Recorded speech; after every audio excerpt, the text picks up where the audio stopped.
Alright, let's watch this new trailer. Let's see how bad Disney screwed up Star Wars. Stupid J.J. Abrams, where's the lens flares? There's been an awakening. Oh. Have you felt it? Oh, what the hell is that? Stormtroopers aren't black. Why is it black? Oh, what is that? That is the stupidest looking... What is that, a soccer ball? Oh, she's hot. Oh, she's riding... What is that, a fudgesicle? Oh, stormtroopers, they look stupid. Who's actually... Oh, what are they? What are they, boats now? Are they watercraft? Oh, look at the Sith. The dark side. Oh, yeah. Oh, my God, what is that? That looks so ridiculous. A stupid three-bladed lightsaber. Oh, somebody's at the door. Good, I don't want to watch this stupid trailer anyway. J.J. Abrams and Disney are gonna ruin Star Wars. Hello? Douchebag. Don't like the new Star Wars trailer? Shut the hell up. Stay off social media and stop talking about it. Or a bounty hunter will come to your house and shoot you in the face. This has been a public service announcement.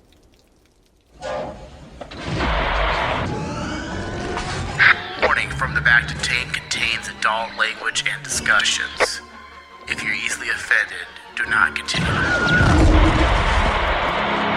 We would be honored if you would join us. How are you feeling? Your latest workups on your condition indicate that all damage has been reversed. Recovery is total. I believe you have been quite fortunate. No further thanks are necessary, Commander, but you are most welcome. It is my function and pleasure as a medical droid to help and heal human beings.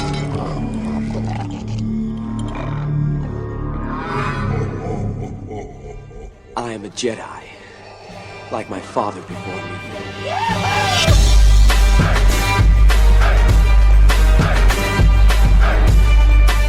All right, everybody, hello. We are here for the final Star Wars From the Bacta Tank episode of 2014. This will be a full show. This isn't, I guess for the past 2 or 3 shows, we've done either a review or a Bacta update. But this will, in fact, be a full Bacta show with parody bits, little Bacta breaks, if you will. That's what we like to call them, Bacta breaks. Hooray! Yeah, and also I want to thank everyone that has that been sharing our show. We've recently had a really big surge in listenership, and it's awesome. In fact, we got a few tweets that I actually want to read really fast, just because I want to show how much I appreciate. I have time for 2 here, because we need to get this done here. Everyone's sick in the studio this week and dying, and they're holding their breath so they don't cough on the mic. Pretty much. And Dustin actually sounds like he is John Boyega right now. Yeah. Hold on here. Let me get these up. All right. So the first one, and again, big thanks to you guys. First one is from Dorktown Podcast. I got a pod boner, #podboner, listening to the review of the Force Awakens teaser, Star Wars From the Bacta Tank. So thank you, Dorktown Podcast. Also, Jesse Hansen says, "Hey Mike, your Bacta Tank this week was great. I had goosebumps listening to the review of the trailer. It was good. Thanks." Yeah, so that's actually encouraging the feel. I like that he says he got goosebumps, and then the other person says they got a pod boner. Because that means our excitement for the trailer translated over correctly. Dude, we're trying to get rid of the trolls by bringing some positive energy. Positivity! Positivity. Look at this. In the Star Wars fandom, there's some positivity. Next time, I'm going to make sure all the listeners actually feel my boner. Well, it is towards Christmas, so I guess we got a Christmas miracle. Yeah. Dustin's the only one that heard that in the studio. Don't make me laugh. Bite down, Dustin. Oh, man. Yeah, Dustin says that he's coughing so bad that he's going to grab a pillow to cough into. I'm like, good, yeah, shove your face shove your face directly into a pillow so we can't hear your screams of agony. I hate you both. Oh, God. Oh, man. So we've got a lot to get through this week, a lot. And starting with an article about George Lucas that I thought was pretty funny.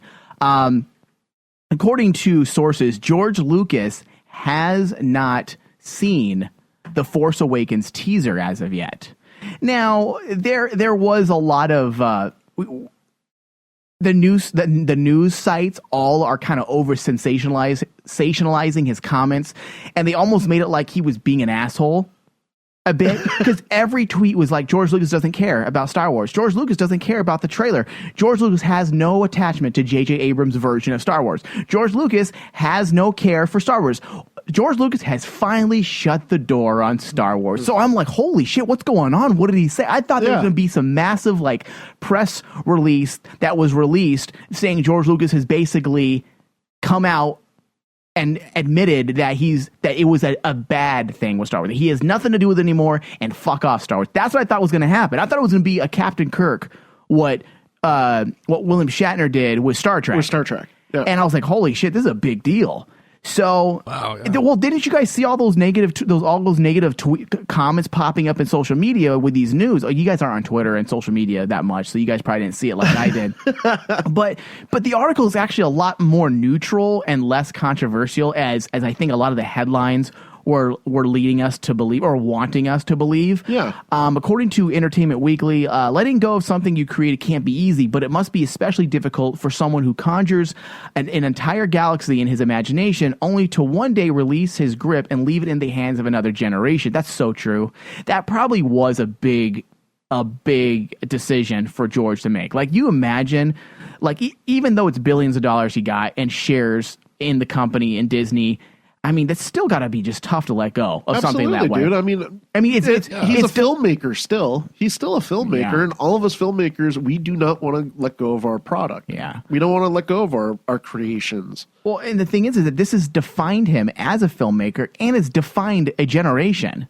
So to just let something go, it's almost like, yes, it's billions of dollars. That's a lot of money, but it's almost sometimes you might think that you can't really put a price on that, I guess. And I guarantee you, it was a very hard decision to make for him. Yeah. That's why I'm like going, it's understandable that, it'd be difficult for him at this time. Yeah. But, all the trolls out there are going to side against him and basically want to bring up something. Yeah. Page Six recently caught up with George Lucas and asked what he thought of that 88-second teaser trailer for J.J. Abrams' Star Wars: The Force Awakens, the first film to be made from the franchise without its creators' involvement. His response has fans gasping like Jabba with a chain around his neck. Oh, God. Yeah, that was terrible. I don't know anything about it. I haven't seen it yet, Lucas said. That's all he said. I don't know anything about it. I haven't seen it yet. Yeah. Oh, he's seen it. That's what I said too. I'm like, I guarantee he looked at it, but he's also playing. He's probably being a little posh, a little coy about it. Well, I'm George Lucas. I haven't seen it. I'm too busy boning my wife. But, honestly, dude, I can picture him. He probably hasn't seen it because they did later on explain why he hasn't seen it. Right, and that makes sense from a filmmaker. A lot of these old school filmmakers are very much like that. Yes. Which we're about to learn right now. What he says is, since practically everyone has seen the trailer, Entertainment Weekly goes on, it is somewhat astonishing that the man who invented Star Wars hasn't taken the time to click on YouTube. Come on. In some circles, this is being criticized as a bantha-sized diss. By literally not recognizing The Force Awakens, Lucas has again found himself on the bad side of a lot of Star Wars fans. And honestly, that's not a bad thing. Yeah. Because let's face it, we've said it before in this show. So, unfortunately, majority of Star Wars fans right now are so negative. It's not such a bad thing being on the opposite side of them now. Yeah.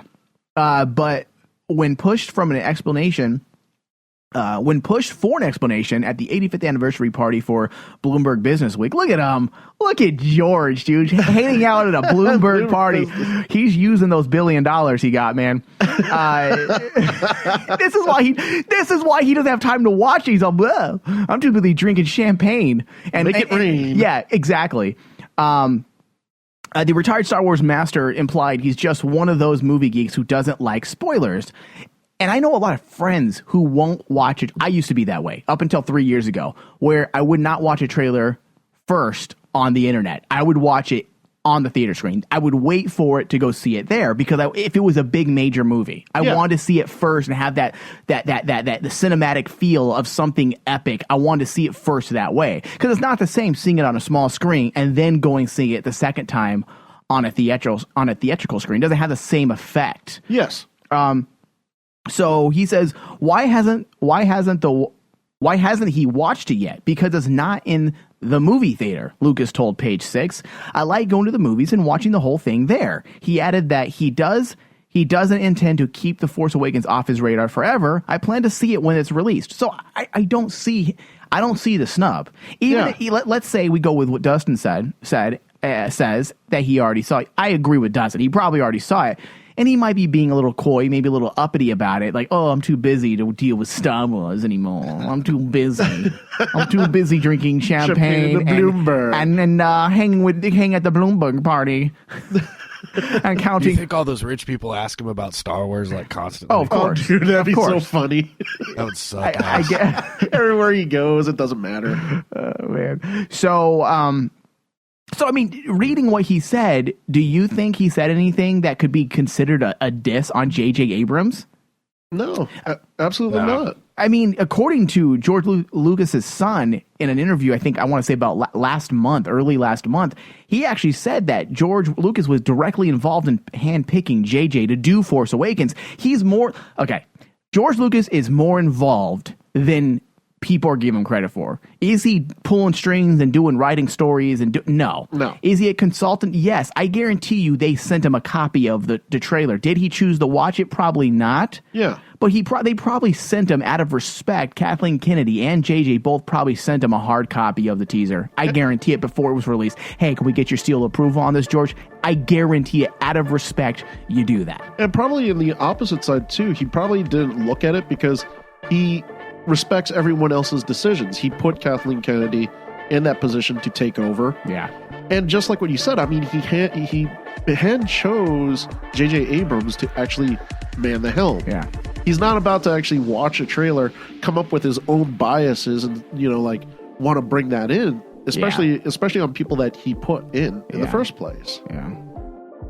All right, so we've got to go to a very quick back to break, but when we get back, we will discuss how a Disney CEO said that the Force Awakens trailer almost wasn't even released, plus character names from the new movies were revealed in what many are calling the coolest way possible. We'll be right back.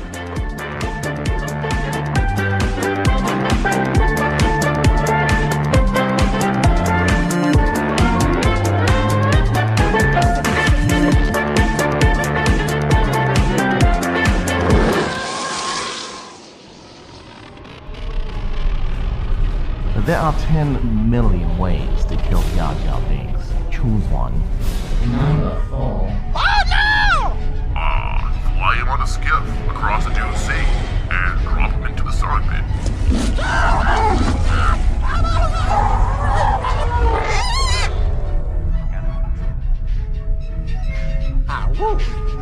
Very good. Every Star Wars fan remembers when Han Solo was betrayed and frozen in carbonite. But what did he dream about during his hibernation? I love you. I know.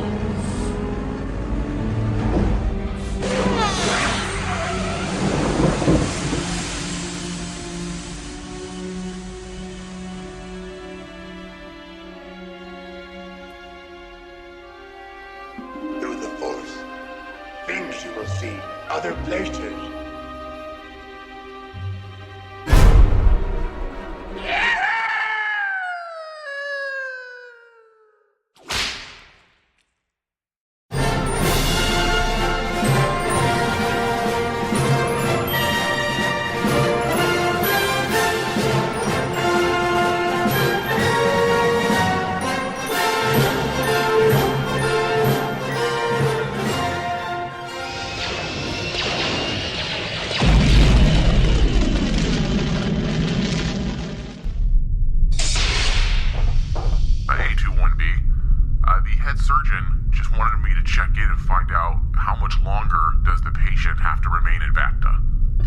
Was severe.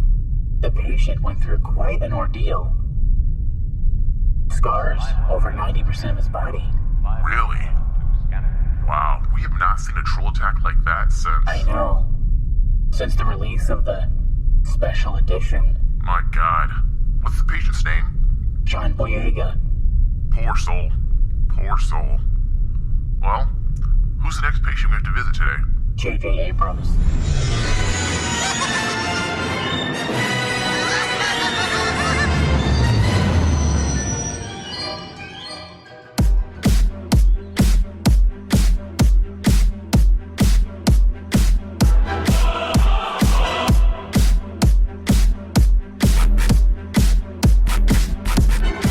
All right, we are back here on Star Wars From the Bacta Tank on Rain Man Digital. If you ever miss any part of our shows, you can go to Stitcher, search Bacta Tank. You can also go to our website, fromthebactatank.com, as well as rainmanwashere.com. Now, let's just jump right into this. So, Star Wars The Force Awakens trailer almost wasn't released, says a Disney CEO. The Star Wars Force Awakens trailer... The trailer for Star Wars Episode 7, The Force Awakens, released the day after Thanksgiving, is by now probably the most analyzed 88 seconds celluloid since the Zapruder film. I don't even know what that is. I don't know what that is either. It's the Zapruder film. It's the film from JFK's assassination. Oh, okay. All right. It has gained more than 100 million views online, to say nothing of tickets bought to see it before other features in the theater, and has utterly reignited the long dormant passion of millions of casual Star Wars fans. But we nearly didn't see it at all, according to Disney CEO Bob Iger. That's how you say his last name, right? Yeah, Iger. It's not Iger. Nope. Episode 7 director J.J. Abrams is so keen to preserve the mystery around The Force Awakens that he didn't want a trailer, Iger said at a Variety breakfast in Los Angeles on Wednesday. But the rabid Star Wars fanbase prompted Disney to come up with a brief introduction of what the new film would look like. I keep telling JJ this is a $4 billion movie, Iger told attendees at the breakfast meeting. We need to treat this very special. It's an unbelievable privilege and unbelievable responsibility to take a jewel and treat it in a way that is respectful of its past, but bring it into the future. Part of that being respectful to the past, as we've reported previously, is using more practical effects and less CGI. And if those of you out there who don't know what practical effects are, it's just basically more. It's done in it's real, basically. Yeah. Instead of creating a, let's say, a spaceship explosion, you actually build a spaceship, a miniature version of it, or a big version of it sometimes, and then actually truly blow it up. Yeah. That's a practical effect. And something even more simpler is squibs, blood bursts when people get shot compared to CGI bursts. Yep. Okay, so pretty simple there. The wow factor isn't what it used to be with computer-generated imagery, Iger admitted. So using real models and puppets in The Force Awakens will give the film a look that will be extremely respectful of the look George Lucas created in the 70s. So now a lot of people want to kind of beat poor Abrams to death with the secrecy, because like he did with Star Trek Into Darkness, which we've spoken about this time and time again. But when it comes to something like this, I agree with Abrams. Even though I was happy to see the 88-second teaser trailer, I would have been more than happy waiting until JJ was ready to release something. I would have. Now, I think we should have seen something, obviously. I think if we didn't see, we should have saw something at least in December. The fact that they gave it to us a month early in Thanksgiving, because the rumors were all pointing to Christmas time. Yes. I'm happy with that. But I also would have understood if JJ wasn't. Think about it, man. He's probably paranoid. Okay? Because yes, he knows he's got something good, but he knows how Star Wars fans are. He knows how people are, and he's probably paranoid that he's in George Lucas's shadow for the most part. He's taking control. Dude, he's taking control of this entire epic universe franchise, and that weight on his shoulders has got to be taking a toll. And he's probably nervous and probably didn't want to release anything yet because he probably wanted to handpick the very best scenes that he thought was to be released without giving away too much. But don't you think that he still would have learned that, because while it worked for the first Star Trek film, and I agree with you that it worked, the second Star Trek film, that idea of keeping totally secret blew up in his face, because that's where a lot of the heat during Star Trek was Star Trek 2 happened. Was there truly any secrets on Into Darkness besides the whole con thing, which didn't bother me? Yeah, but the couple of the big secrets that a lot of people were saying, like almost trying to retell Star Trek. The second movie. Yeah, this is much different though than Star Trek, Star Wars, and I think I get that he wants to hold on to some secrets for a little longer. Because imagine, man, the littlest thing that can be released, and again, this proves what I said. Those chosen shots that he released, were all the things that were leaked. That lightsaber scene. Remember, it was a leak. There was a leak about a month and a half before the teaser came out. I was like, is this the new lightsaber? And we saw that with the broadside sword. That was called broadsword. The broadsword. We saw that everywhere. Yeah, it was leaked. John Boyega as a stormtrooper was leaked. Ridley, what's her name? Daisy Ridley. It was leaked. A lot of these scenes that they put in this 88-second trailer were scenes that have been confirmed. Well, not officially confirmed, but were actually leaked through rumors. So I think Abrams was like, you know what? I'm not ready to give the goods yet, but here I'm going to release the stuff that people kind of found out on their own. Yeah, and I thought it worked, and it worked. But as I said, it's kind of like, I'm sorry, in today's world, it's very difficult, even just for filmmakers in general, to keep your movie a secret. I mean, not just Star Wars, but I mean, take a look at movies that are being made right now, like Marvel's Age of Ultron. Yeah. Everyone constantly is seeing shots of the set, them acting on set. Why? Because it's just that difficult to keep it a secret. Yeah. And I think nowadays, filmmakers should realize the more you keep something a secret, the more rabid the fans are going to get. Yeah, I agree with that. But people got to remember that just because just because they have the internet, they have internet access, doesn't give them they don't have entitlement to the secrets of the movie. It's the story from the dawn of time. There has been a way you tell a story. You have a beginning, you have a middle, and an end.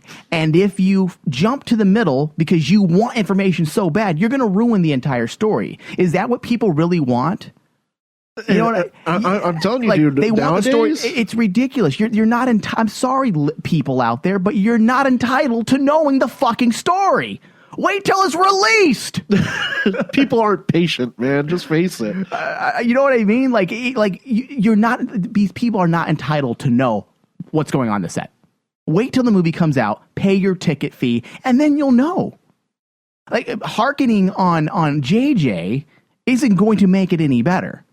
What's going to happen is you're going to see JJ hang himself, slit his wrist, and then all of us are going to be in big doo-doo. Listen, let's not do to JJ what we did to George Lucas and basically force the man out because he couldn't take it anymore. Honestly, dude, if you look at it, that's what happened. Yeah. Isn't that sad that that's what happened?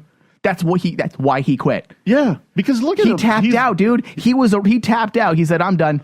Take over, JJ." That was a wrestling match, and he just done. He just tagged him out. Forget it. Oh man! All right, so the Star Wars Force Awakens character names revealed in the coolest way possible, and I have to say I was pretty psyched when Dustin actually sent me this link. I think yesterday night, and he's like, "Oh shit," or whatever you did, whatever words you wrote. I'm paraphrasing here, but he sent me a message. I think I said "Holy fuck balls." Was that it? And I'm surprised they did this. I mean, again, they're not giving away too much, but they're giving you away. They're kind of adding on what we saw in the trailer. Now, the Star Wars Force Awakens characters' names revealed in trading cards. How old school is that? That's awesome. That's retro, man. That is retro. That's nostalgia. Yeah, I want those. Doesn't that make you feel kind of cool even more about what Disney and Lucasfilm is doing? Pretty much. I mean, they're trying to go for that nostalgic factor, and it's working to a T. Mm-hmm. All right, so we finally got to meet some new characters in the teaser trailer for Star Wars Force Awakens, but now we're getting to put some names with the faces. I guess we have here, let me see. What names do we have on here? We got... I can't even find it. Okay, well, we have... You want to start? You want to do it? Start with number 1. Number 1? Yeah. Okay, number 1 is the number 11 card, which is BB-8, and BB-8 is the ball droid. BB-8 on the move. That's terrible. And then we have number 53 card. So his name is BB-8? Yeah, BB-8. Yeah, that's pretty awesome. I like that. It's a fits. good ring. R2D2, C3PO, IG88. It kind of fits into the droid little box that George Lucas created. Yeah. And then you have Poe Dameron in his X-Wing. The third one we have, number 67, is the one that I was excited about was Kylo Ren. Hold on. I'm going way too slow here. You're going way too fast. Okay, so we have BB-8. Yeah. And then we have, do I just push next on this? Is that what I do? Yeah, the list is at the okay. bottom. Yeah, the list is at the bottom. Poe Dameron. Yep. Dameron? That is such a good Star Wars name, right? It fits. It fits perfectly, dude. Doss, isn't that kind of a good Star Wars name? Dude, that is Star Wars porn name. That is so badass. That is probably the best new Star Wars name we've probably heard. But this actually sounds like a Star Wars name. Poe Dameron. That's pretty sweet. Yeah. And then we have number 67 is Kylo Ren. Now, who is Poe Dameron, though? Poe Dameron was the X-Wing pilot. Which is Oscar Isaacs? Okay. And let's see, what else? We have Rey on her speeder. Wait, who's the Jedi, though? Do we skip that one? Oh, I think I did. It's Kylo Ren. Kylo Ren. We don't know if it's a Jedi or a Sith, because if it was a Sith, there would be a Darth Kylo Ren. A Darth in front of it. Yeah. And they actually talked about this in another article that basically said, we don't know if that's an actual Sith bad guy. Well, we don't even know if it's Sith, because you remember what Dave Filoni has said about Star Wars Rebels. Yeah. Now, you got to remember, normally I would never go to Star Wars Rebels as an example for anything for dealing with the actual live action films, but everything's connected now. And Dave Filoni said that the Inquisitor that's in Star Wars Rebels is not Sith. Yes. He uses the dark side, which is vastly different, which in the expanded universe, they've always explained there is a difference between wielders of the dark side that use Sith teachings and just people that use the dark side in general. And this may be just a guy that uses anger, that uses his emotions to be a true dark Jedi. It doesn't mean you're Sith. But you are going to get people that are going to be confused. Oh yeah, well people automatically are like saying, well, why is he wielding a red lightsaber? Because he's dark side. It doesn't matter Sith. They're going to have to take some careful steps in Episode 7. If they start doing Sith and dark side, they're going to have to make sure they distinguish and explain it to the audience that there's a difference between Sith and dark side. They have to. They can't just say, "Oh, this guy's not Sith." What? I don't get that. Why? They gotta explain it. Yeah, just because he uses a red color crystal doesn't mean he's a Sith. I mean, maybe he just likes red. It's a traditional Sith color, but it doesn't mean he's a Sith. Right. Yeah. Now, read that paragraph, David, because there's some interesting points on the Kylo Ren trading card. Let's see. Let me try to find it here. Which basically reiterates and what we were talking about last show. I'm trying to find the paragraph that you're talking about. It's the paragraph right below the card itself, Kylo Ren. It's the Kylo Ren card. Oh, really? There's no paragraph underneath my list. Okay, I'll read it. Yeah. We don't yet know which actor is playing this ominous figure, but he's clearly a villain, mentioned in the trailer as the dark side of the awakening that has taken place.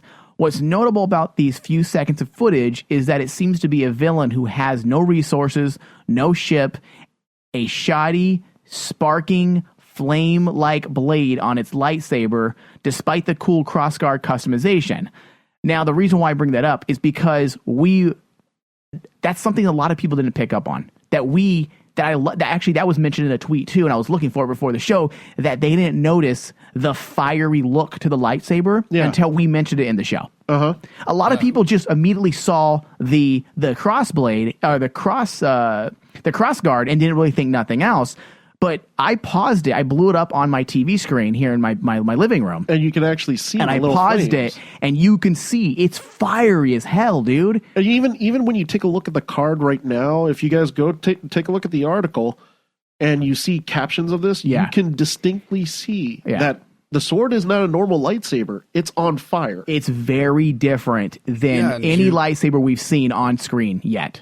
Did you see my cover photo on Facebook? I captured the exact moment when there's like an energy surge going around. It's like electricity from the plasma. Yeah. Yeah. It's awesome. Dirty. It's awesome. It makes it that much more exciting because forget the crossguard.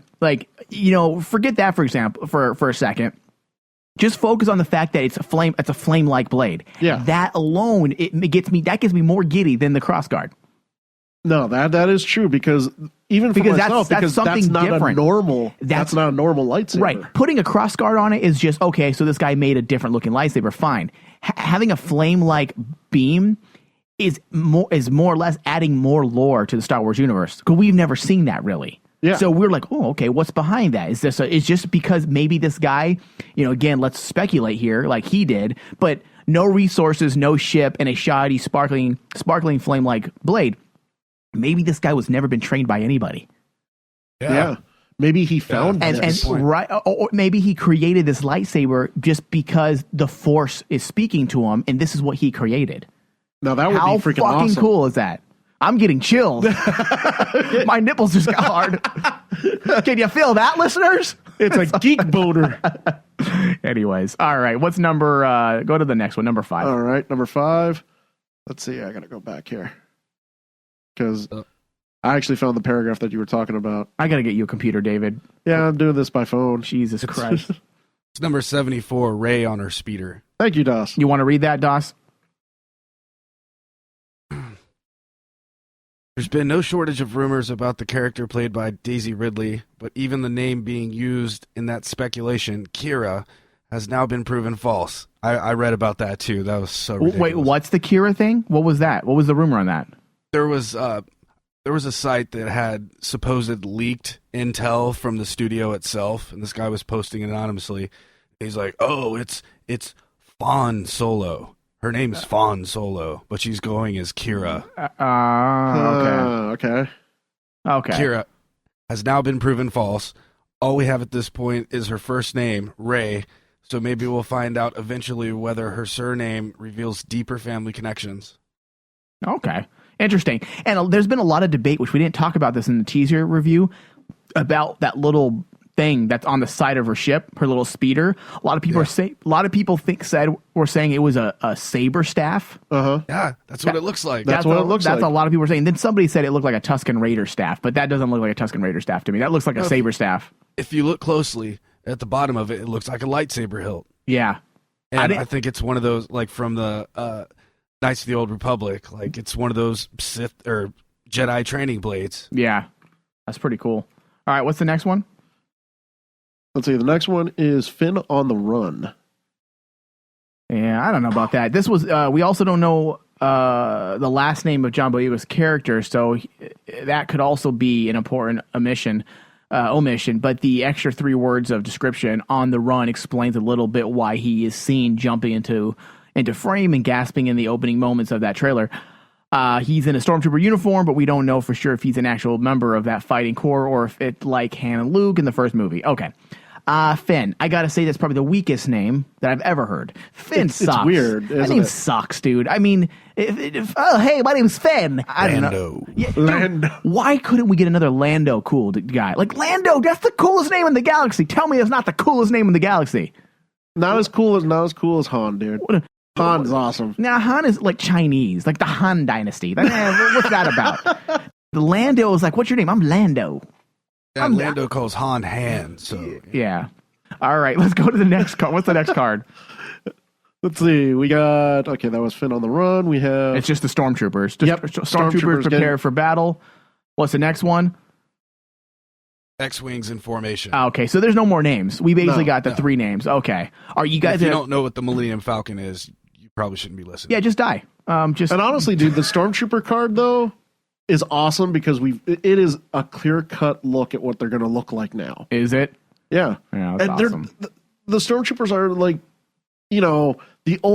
everyone doesn't like the eye miss because that's what they're calling the new Stormtrooper helmet is the eye miss. Ugh, so stupid. Yeah, trolls, so go figure. dumb.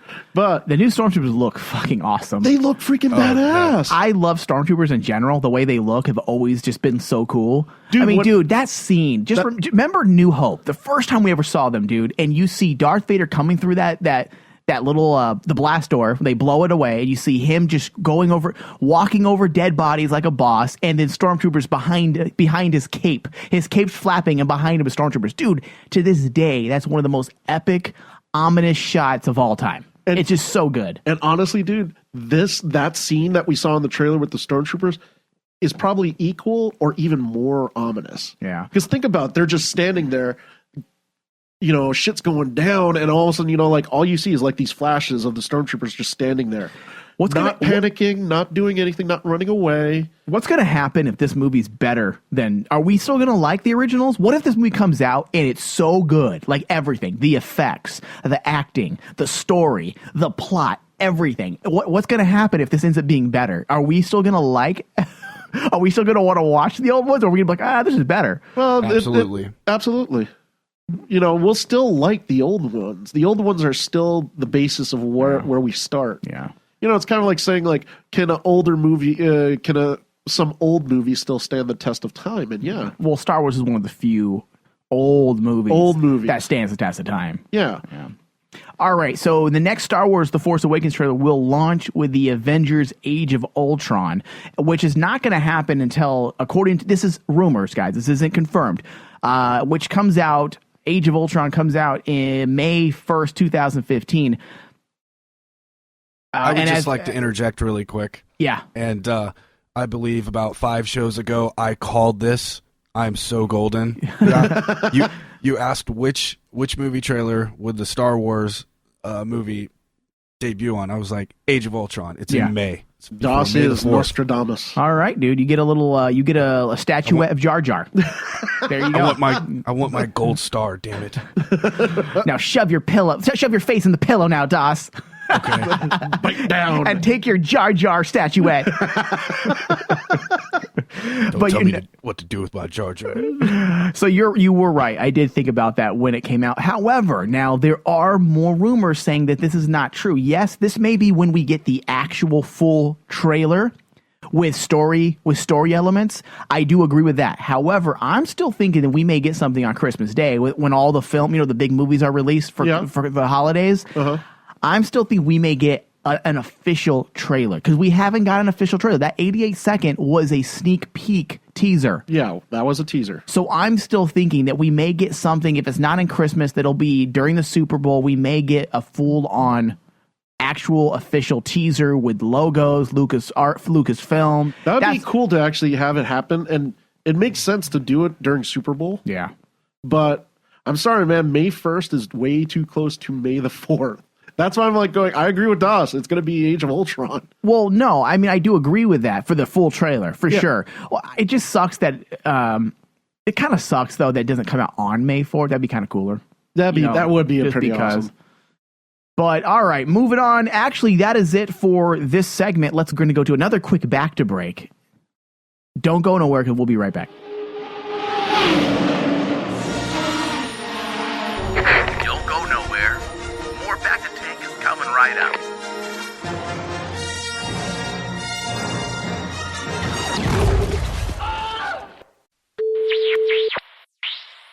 All right, Star Wars parody spinoff, When Trolls Attack, Take 1.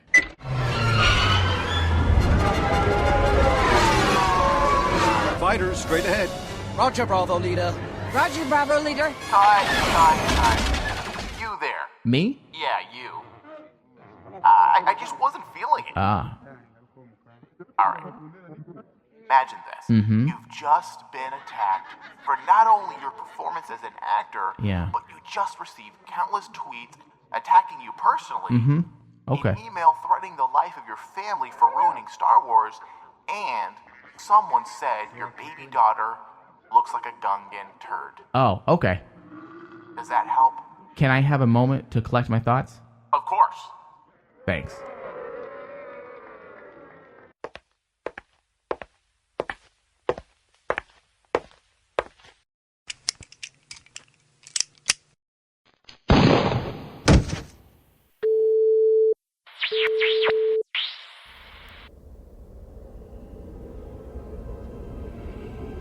There's been an awakening.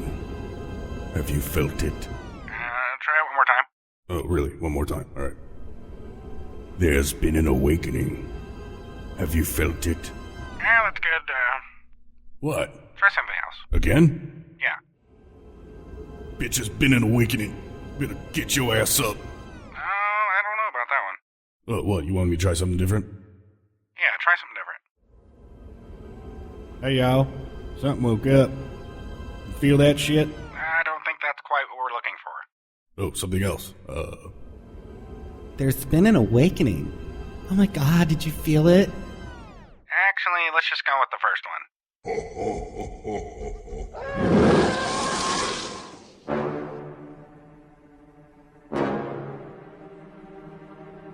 All right, we're back. Star Wars from the Bacta Tank on Rain Man Digital. Now, this is something I've been excited about for a very long time because I'm actually planning a trip, which, guys, if you guys want to do this, I don't know, it's up to you. I know, Das, you live in Florida, but I actually want to plan a trip. I am going in the December timeframe before Star Wars Episode 7's release. I'm going to go to Disneyland, and I'm going to take part in all the Star Wars events. Anything they have going, I'm going. Now, so that's why when this article got emailed to me, I was pretty excited because it does, in fact, which it does make sense. It looks like Star Wars is planning an expansion, or Disney is planning an expansion at least one of their theme parks. It looks like it would be Disney World would be the one where big chances could be on the way to Walt Disney World. The president spoke, Bob Iger, the president spoke more about expanding the Star Wars presence in its parks.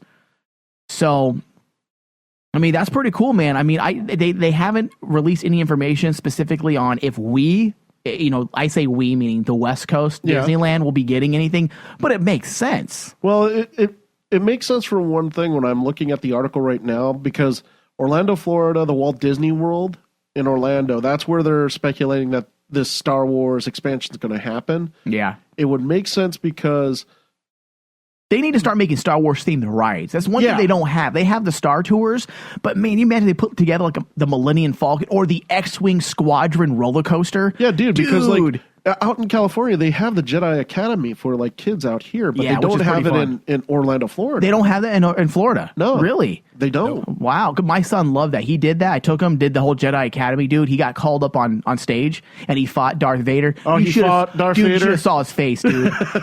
He thought he was fighting Darth Vader. Like, it was so, dude. It was probably the best single moment of his life. Like he was up there with a lightsaber, and they pretend they're getting hurt. So he's defeating Darth Vader and defeating the stormtroopers. He was excited. So, oh my god, that's awesome! I know, man. You imagine being a 5-year-old kid. He was 5 at the time. Imagine being 5 years old and going up against Darth Vader, dude. That'd be sweet. It would be. Yeah, he thought he had the Force, too. It's pretty funny. He tried to chop me when he came off the stage. I'm like, look, it doesn't work. It doesn't work. I'm sorry. Yeah. According to insiders, they're saying that there's going to be 6 new attractions from the franchise that could go up in the Hollywood studios, where already the successful Star Tours is located. So Hollywood Studios, is that mixed with I didn't know that. It's actually not separate in Disney World. It's part of Disney World. Yeah, it's basically Hollywood Studios part is the one that contains all of their movie franchises like Pirates of the Caribbean. Because Disneyland doesn't have that, a part of them. No, I think they have California Adventure. Yeah, well, that's the adult side. So, have you been to Disney World, Das? I have not. Oh, you fucker. I have not. I'm more of a Universal Studios guy, but if they put Star Wars in there, hell, I'll go and get a job just as a stormtrooper. Dude, I would do that. But Das brings up a good point. Are you a little too Mexican to be a stormtrooper? That's it. Tell me when I'd apply. It's terrible. Well, we got a black one now, so that's true. Das did bring up a good point there, dude, though. John Boyega should be celebrated. He is the Rosa Parks of Star Wars. He has now paved the way for all of us minorities to now be a part of Star Wars. Now I want to see a Mexican in there someplace. Come on. Adam Driver? He kind of looks it. Come on, dude. Just because you're dark, you're so racist. Just because you have a dark complexion doesn't make him Mexican. I don't know who's worse, you or your brother. Probably me down deep inside. Oh, man. All right, so Marvel Star Wars also sells over 1 million copies. Oh, wait, sorry. Marvel's Star Wars #1. Yep. Let's move into a little bit of expanded universe news here. Marvel Star Wars #1 to sell over 1 million copies. You don't think they're exaggerating on that? No, I don't think they're exaggerating at all, because you gotta remember a long way back when we actually were talking about Star Wars comics. Yeah, remember that Star Wars #1 that came out from Dark Horse? That sold pretty close to that number. Yeah. That's right. And That's honestly, right. How sad that Dark Horse lost it. No, the one thing I wanted to interject. I love that they lost everything. You want to talk sad? If you read what the Star Wars #1, the Marvel story, is going to be about, they basically are taking that last story that I myself said was really great. It was like that send-off that Dark Horse had. Right. The Star Wars comic book that they set up, it took it, and they're just rewriting it. It's the same timeline. They're basically taking the same timeline that Dark Horse chose. That's funny. And just basically saying, nope, this is how we want it. They took the Jar Jar statuette, shoved their face into their pillow, and then took the statuette and shoved it in their ass. Pretty much. Yeah. Do you have a camera on me right now? Oh, give me Jar Jar. Give me Jar Jar. What if George Lucas named his penis Jar Jar? Oh, it'd be better than Yoda. It'd be a small green thing. Oh, man. Oh, that's bad. Okay, hey, can you take us through this article real fast dealing with the comic stuff? Okay. And while you're bringing that up, Dustin, I'm not a comic book guy, and I know you're not necessarily a comic book guy. Do you plan on getting the Star Wars comic at all? Yeah, I'll probably check that out. Yeah. I mean, I hate the fact that I have to walk. See, I have Ryan Denton from the Supernatural The Crossroads show. I have him just bring any comic books that I may be interested in. I ask him about it. I'm like, can you bring that in? He's all, no, dude, you come pick it up. I'm like, no, dude, I don't walk into comic book shops. Sorry. They stink, and there's a bunch of creepy old people there. Yeah. I don't mind the young kids, the nerd kids. That's fine. But it's the creepy 50-year-old guy. I'm like, what are you doing in there? And he's just standing in the car going, Captain America. Yeah. Hello there, little fella. As the kids walk in, I'm like, dude, get your comic books and leave. Don't hang out. Creep. Let's see. All right. I got it pulled up. Yeah. Okay. So in the article from comicbook.com has learned that Marvel Comics' upcoming Star Wars #1 will sell over 1 million copies. God. Becoming the top-selling single-issue comic book of the last 20 years. Wow. Because you are going to get... Look at me. I'm not a comic book reader. Dustin's not a comic book reader. And we both said that we're going to probably pick these up. So I guess that does make sense. You're going to have people... I mean, just like Star Wars Rebels. We don't watch cartoons. And yet, they have the highest ratings. Disney XD has had the highest ratings ever because of Star Wars. Because you're getting a lot of fans that are just like, yeah, I guess I'm going to check it out. Well, if you think about it too, I mean, they're projecting these sales because of the amount of orders that they're going to be getting from stores are including places like a Barnes and Noble. That's true. Now, if you think about it, like a major store like a Barnes and Noble or a major newsstand, even there's even talk like small little comic shops like Starbucks might actually sell this book. Really? So that explains why the overblown order of the over 1 million. Yeah, that does make sense. Okay, that makes sense. And it goes to what you were saying, how basically Star Wars is everywhere. The common person wants to see Star Wars. It's gonna be great, dude. This is such a great time. Then let's see. Never mind the war on ISIS. I mean, this is world-changing events happening here. And we have Marvel Comics began a move out of the newsstand market in 2012 and finished it near the end of 2013. According to the SVP of sales, David Gabriel, who was quizzed on the issue last year after Barnes & Noble employees in Manhattan revealed that they were removing Marvel from the periodic display. Huh. The series, which takes place between the events of Star Wars and Empire Strikes Back. That is such... Now, let's talk about that. That is such a mystery gap. It was until Dark Horse covered it. Sexual there.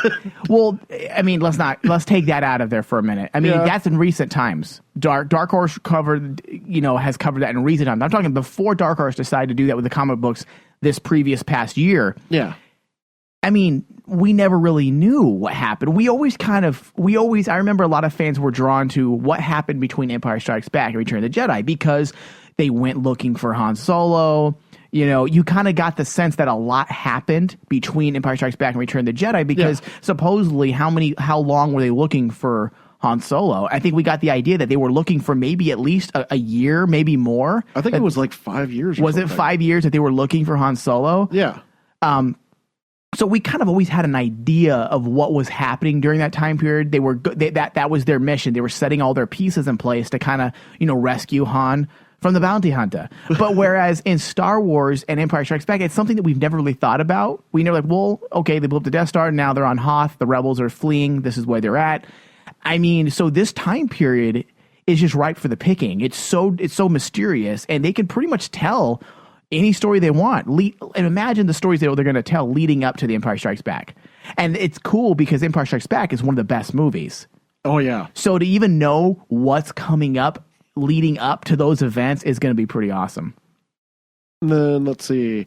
We got features. It will feature all the major characters from the film and is due in stores January 14th, 2015. I'm on it. It's actually written. It's going to be written by two of their big heavyweights in Marvel, which is Jason Aaron is going to be writing it, and the artwork is going to be done by John Cassaday. And for you guys out there that are not big into comics, Jason Aaron and John Cassaday are pretty much their big two teams that Marvel assigns. So Marvel is assigning basically their highest caliber teams to Star Wars. So this is actually, it's not going to be kind of like back in the 80s when Star Wars had Joe Schmo doing it. Right. They're really putting a lot of emphasis on this. While Marvel handled the official adaptation of the original Star Wars trilogy and had successful Star Wars series around the time of the theatrical release, 2015 will be the first time in decades that the publisher has handled the Star Wars license. Wow. For years, the license has been in the hands of Dark Horse Comics, who contributed to the expanded universe that also included video games and prose novels. The rights reverted to Marvel as a result of the Disney purchase of Lucasfilm. Disney also owns Marvel. Star Wars was one of the number of titles set in the world of the famous science fiction franchise announced at Comic-Con International San Diego this summer, including solo titles for Darth Vader and Princess Leia. Cool. Now, last bit of news, and then that'll be it for 2014, David and Dustin. But last bit of news here, and this is one that's going to get a lot of the I guess the old stick in the muds, the last bit of fans that are kind of that were kind of upset that the Clone Wars, the animated series, was ended. They want to know what happens to some of their characters. Star Wars Dark Disciple cover has been officially released, which Star Wars Dark Disciple is going to be basically, it was the story. It was originally announced in San Diego Comic-Con 2014. And the book is going to be part of the canon of the new canon, I guess, or not new because the other stuff was never officially canon. But the stuff that's now officially canon, the Star Wars universe, is going to be all about the story of Ventress, the dark side, the Sith. She was Sith, a Sith wielder of power. Ventress, which was the apprentice of Count Dooku, correct? Count Dooku. So, because I guess a lot of the complaints when Clone Wars ended is like, oh, what's going to happen here? So what they're doing is they're taking, this is why this book's awesome, especially for all you Clone Wars fans out there. They're taking missing, basically the stuff that wasn't released from Clone Wars. They're taking all the screenplays, taking all the elements that apply to Ventress, and they're putting it into a book format and rewriting and adding more. They're beefing it up, giving it more plot. And they're going to give you a story letting you know what happened to Ventress in a book format, which that's awesome. And the reason why that's cool, man, is because now Ventress, his story has continued, and who knows, we may see her in film format someday. Dude, would that be freaking awesome? Maybe one of the side movies. Yeah, I mean, I loved her character, man. Was she a Dathomir witch? Yeah, she was part of the Dathomir Witches. So it would be cool to do a Dathomir Witch movie. With Ventress. Like, maybe she's either the villain or maybe an anti-hero in this story. Maybe she's the lead. That would be fucking cool. That would be freaking cool. So this cover, I'm going to post this cover on our Facebook page so that you guys can check it out. Star Wars. It's Facebook. I wish it was StarWars.com. It's Facebook.com/from the Bacta Tank. This cover, man, I've always been a sucker for good Star Wars art, and this is pretty damn fantastic. Now, who is the other character taking place in the story? That's one of the actually more what's his name? Famous from Expanded Universe is Kinlan Voss. Was he in Clone Wars? Yes, he was. He was in Clone Wars. Is he good or bad? He was one of the good Jedis. Okay. But he was very unorthodox as a Jedi. Kinlan was kind of like a hunter. And that was what his force ability was, whereas he can look at something or even touch something with the force and tell where it's been. And if it was tied to someone, he could track them down. Cool. Yeah, I'm looking forward to that, man. I read Star Wars Rebels, great book. I'm moving on to Tarkin now, which I can't wait to check that out. Have you bought Tarkin? I bought Tarkin, but I haven't started reading it yet. Right. Dustin, start getting on some of these books, dude. Come on. You're almost done with school, right? Yeah. Start reading, dude, so we can do... Oh, guys, before we go, starting 2015, we can decide off the air later what we want to do. And who wants to do it and when, depending on schedules. But starting in 2015, I want to start doing a regular Star Wars from the Bacta Tank, Star Wars Rebels edition. So what we do is we'll do a special show about the week's episode of Rebels. We should have done it earlier. I think that'd be awesome. It will be a great way to keep the content fresh and talk about something different. And dude, the series is so good. And it's only a 30-minute show, a 30-minute episode anyway, so it'll probably be like a 20-minute show. It'll be a specialty show just to kind of keep our content fresh.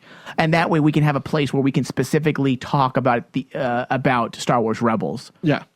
So, and we'll talk about it more. We'll figure out everyone's schedules and what you can do and what you can't do and vice versa. So we'll figure it out. But look forward to that, guys, in 2015. There'll now be a regular weekly show dedicated to Star Wars Rebels, as long as the show is on the air. During break time, we won't do it.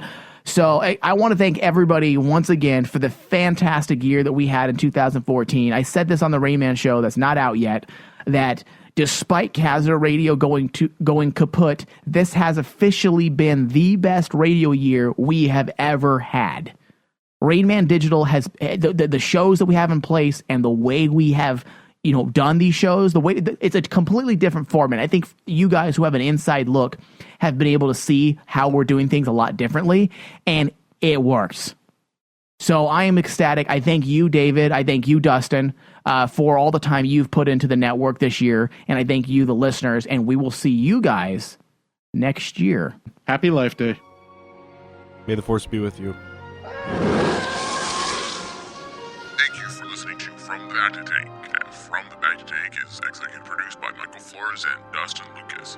Hosted by Michael Flores, David Zabal. You can find out more about our show by going to www.fromthebactatank.com. You can also find us on Twitter at FromBactaTank, as well as Facebook, facebook.com/FromTheBactaTank. Thank you.